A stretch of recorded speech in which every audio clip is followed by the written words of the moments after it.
जनता politics में आप सबका स्वागत है। सबसे पहले आप सबको स्वतंत्रता दिवस की बहुत बहुत शुभकामनाएं। 15 अगस्त 1947 को स्वतंत्रता तो हमें मिल गई, लेकिन कैसे मिली, किसके दम पर मिली? अंग्रेज़ अचानक से भारत छोड़कर क्यों चले गए? ऐसा फैसला उन्होंने क्यों कर लिया? क्या गांधी के आंदोलन से अंग्रेज़ों को फ़र्क पड़ा? क्या देश में अंग्रेज़ों का विरोध कर रहे जनता से अंग्रेज़ों को फ़र्क पड़ा? ऐसे अनेक प्रश्न हैं जिनका उत्तर कभी हमें इतिहास में नहीं पढ़ाया गया। हमारे शिक्षण संस्थानों में आधुनिक भारत का जो इतिहास पढ़ाया जाता है, उसके पन्नों में संभवतः इस प्रश्न का उत्तर नहीं मिलेगा। हम अपनी ओर से भी इसका उत्तर जानने की कोशिश नहीं करते। क्यों? क्योंकि हम बचपन से ही सुनते आए हैं कि दे दी हमें आज़ादी बिना खड़ग बिना ढाल, साबरमती के संत तूने कर दिया कमाल। अब इसके आगे हम कुछ और जानना ही नहीं चाहते। 1922 के असहयोग आंदोलन को जारी रखने पर हमें जो आज़ादी मिलती, उसका पूरा श्रेय निसंदेह गांधी जी को जाता। 1922 में उन्होंने असहयोग आंदोलन शुरू किया था, मगर चौरी चौरा में हिंसा होते ही उन्होंने अपना अहिंसात्मक आंदोलन वापस ले लिया। जबकि उस वक्त अंग्रेज़ घुटने टेकने ही वाले थे। दरअसल गांधी जी सिद्धांत व व्यवहार में अंतर नहीं रखने वाले महापुरुष थे, इसलिए उन्होंने यह फैसला लिया। हालांकि एक दूसरा रास्ता भी था गांधी जी के पास। स्वयं अपने आप को इस आंदोलन से अलग करते हुए इसकी कमान किसी और को सौंप देते, मगर यहाँ अहिंसा का सिद्धांत भारी पड़ जाता है देश की आज़ादी पर। यहाँ हम 1945-46 के घटनाक्रमों पर अगर एक निगाह डालें और उस चमत्कार का पता लगाएंगे कि जिसके कारण और भी सैकड़ों वर्षों तक भारत में जमे रहने की इच्छा रखने वाले अंग्रेज़ों को जल्दबाजी में फैसला बदलकर भारत से जाना पड़ा। लाल किले के कोर्ट मार्शल के खिलाफ देश में नागरिकों ने जो उग्र प्रदर्शन किए, उससे साबित हो गया था कि जनता की सहानुभूति आज़ाद हिंद सैनिकों के साथ है। इस पर भारतीय सेना के जवान दुविधा में पड़ जाते हैं। क्यों? फटी वर्दी पहने, आधा पेट भोजन किए, बुखार से तपते, बैलगाड़ियों में सामान ढोते और मामूली बंदूक हाथों में लिए बहादुरी के साथ भारत माता की आज़ादी के लिए लड़ने वाले आज़ाद हिंद सैनिकों को हराकर एवं बंदी बनाकर लाने वाले ये भारतीय जवान ही तो थे, जो महान ब्रिटिश साम्राज्यवाद की रक्षा के लिए लड़ रहे थे। अगर ये जवान सही थे तो देश की जनता गलत है, और अगर देश की जनता सही है तो फिर ये जवान गलत है। दोनों ही सही नहीं हो सकते। सेना के भारतीय जवानों की इस दुविधा ने आत्मग्लानि का रूप ले लिया था, फिर अपराध बोध का, और फिर यह सब कुछ बगावत के लावे के रूप में फूटकर बाहर आने लगा। फरवरी 1946 में जबकि लाल किले में मुकदमा चल ही रहा था, रॉयल इंडियन नेवी की एक हड़ताल बगावत में रूपांतरित हो गई। कराची से मुंबई तक और विशाखापत्तनम से कोलकाता तक जल जहाज़ों को रॉयल इंडिया नेवी के सिपाहियों ने आग के हवाले कर दिया। देश भर में भारतीय जवान ब्रिटिश अधिकारियों के आदेशों को मानने से इनकार कर दिए। मद्रास और पुणे में तो खुली बगावत होती है। इसके बाद जबलपुर में बगावत होती है, जिसे 2 हफ्तों के बाद दबाया जा सका। 45 लोगों का कोर्ट मार्शल करना पड़ता है।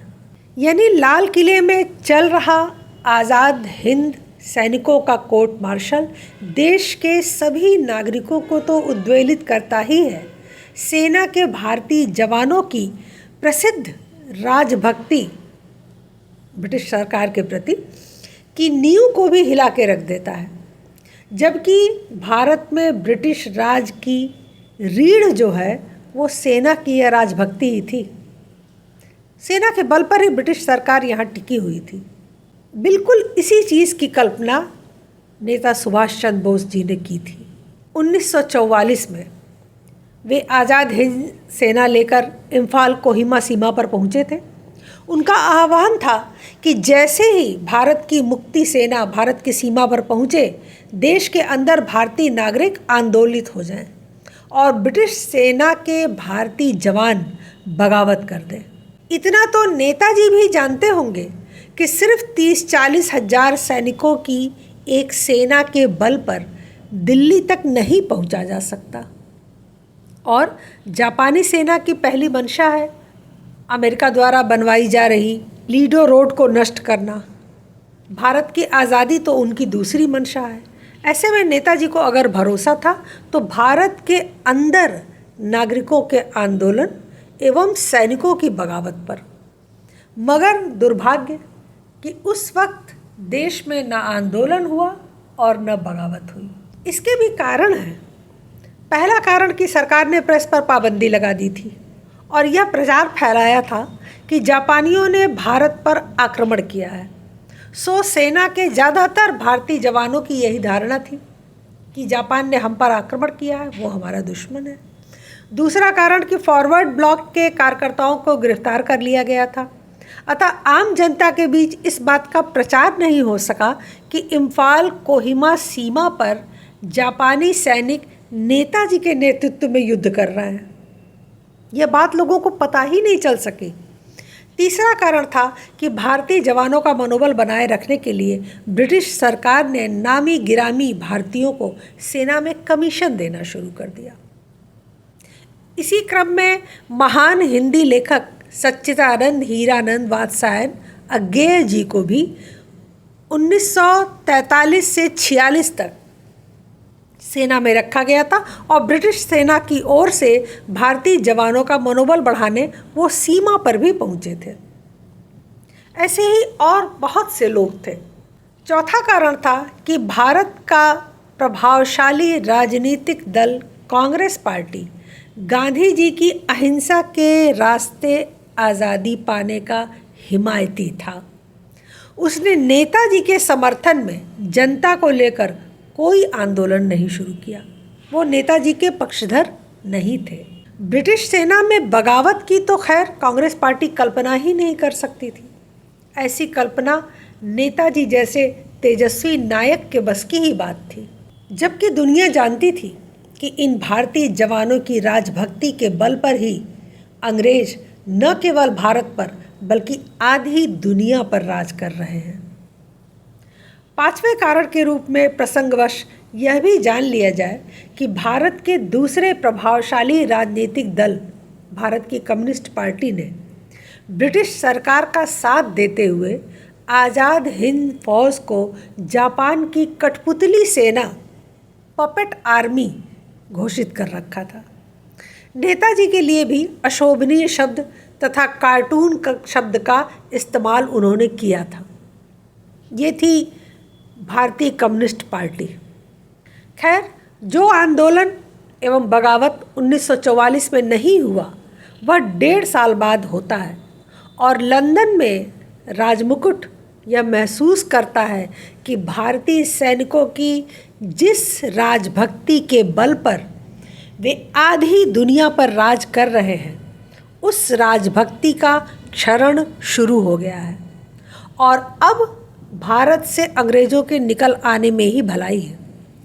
वरना जिस प्रकार शाही भारतीय नौसेना के सैनिकों ने बंदरगाहों पर खड़े जहाज़ों में आग लगाई है, उससे तो अंग्रेज़ों का भारत से सकुशल निकल पाना ही एक दिन असंभव हो जाएगा और भारत में रह रहे सारे अंग्रेज़ एक दिन मौत के घाट उतार दिए जाएंगे।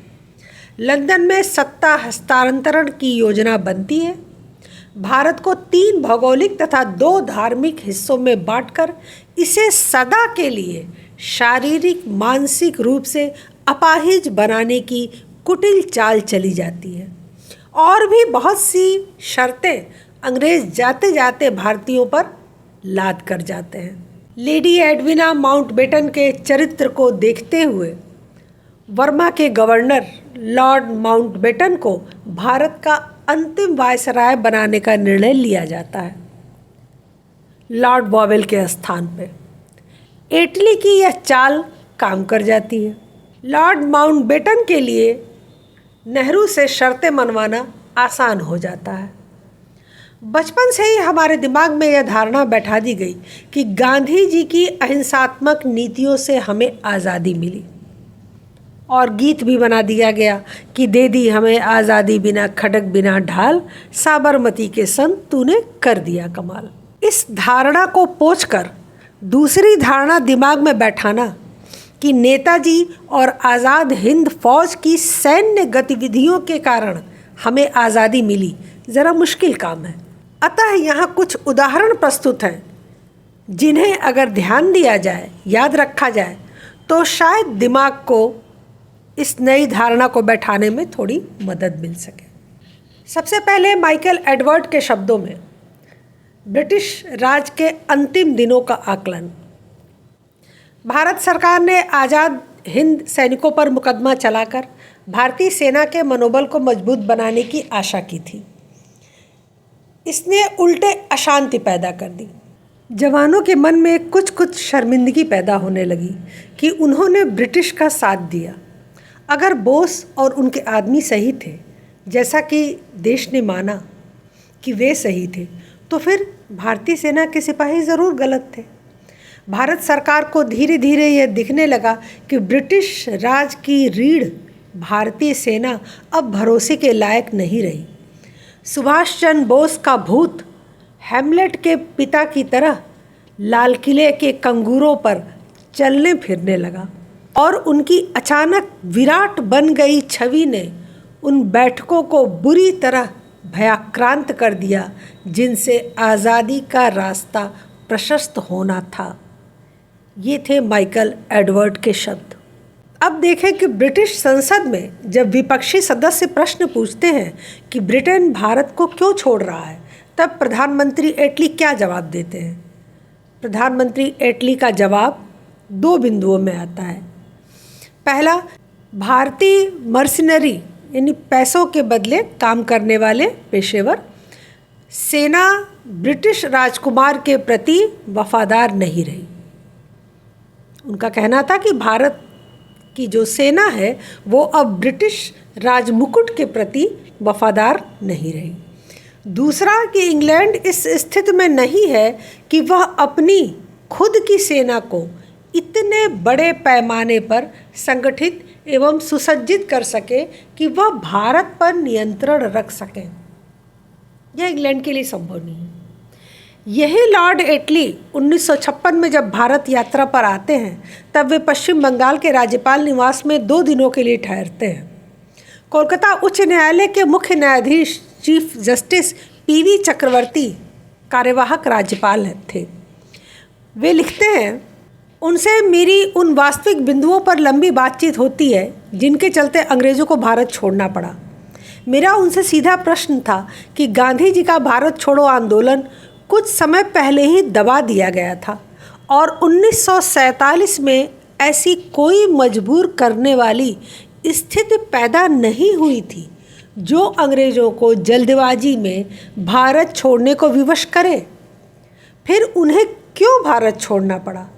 उत्तर में एटली कई कारण गिनाते हैं जिनमें प्रमुख है नेताजी की सैन्य गतिविधियों के परिणाम स्वरूप भारतीय थल सेना एवं जल सेना के सैनिकों में आया ब्रिटिश राजमुकुट के प्रति राजभक्ति में कमी। वार्तालाप के अंत में मैंने एटली से पूछा कि अंग्रेज़ों के भारत छोड़ने के निर्णय के पीछे गांधी जी का कहाँ तक प्रभाव रहा। यह प्रश्न सुनकर एटली के होठ हिकारत भरी मुस्कान से संकुचित हो गए जब वे धीरे से इन शब्दों को चबाते हुए बोले। गांधी का प्रभाव न्यूनतम था। श्री चक्रवर्ती ने इस बातचीत का जिक्र उस पत्र में किया है जो उन्होंने आरसी मजूमदार की पुस्तक हिस्ट्री ऑफ बंगाल के प्रकाशक को लिखा था। निष्कर्ष के रूप में यह कहा जा सकता है कि अंग्रेज़ों के भारत छोड़ने के हालांकि कई कारण थे, मगर प्रमुख कारण यह था कि भारतीय थल सेना एवं जल सेना के सैनिकों के मन में ब्रिटिश राजमुकुट के प्रति राजभक्ति में कमी आ गई थी और बिना राजभक्त भारतीय सैनिकों के सिर्फ अंग्रेज सैनिकों के बल पर सारे भारत को नियंत्रित करना ब्रिटेन के लिए कतई संभव नहीं था। सैनिकों के मन में राजभक्ति में जो कमी आई थी उसके कारण थे नेताजी का सैन्य अभियान, लाल किले में चला आज़ाद हिंद सैनिकों पर मुकदमा और इन सैनिकों के प्रति भारतीय जनता की सहानुभूति।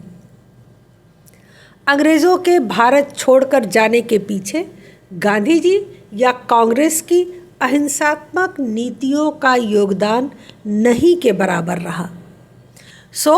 अगली बार आप भी दे दी हमें आज़ादी बिना खड़ग बिना ढाल वाला गीत गाने से पहले जरा पुनर्विचार कर लीजिएगा कि आज़ादी हमें किनके बल पर मिली और क्या वास्तव में बिना खड़ग बिना ढाल ये आज़ादी हमें मिल सकती थी?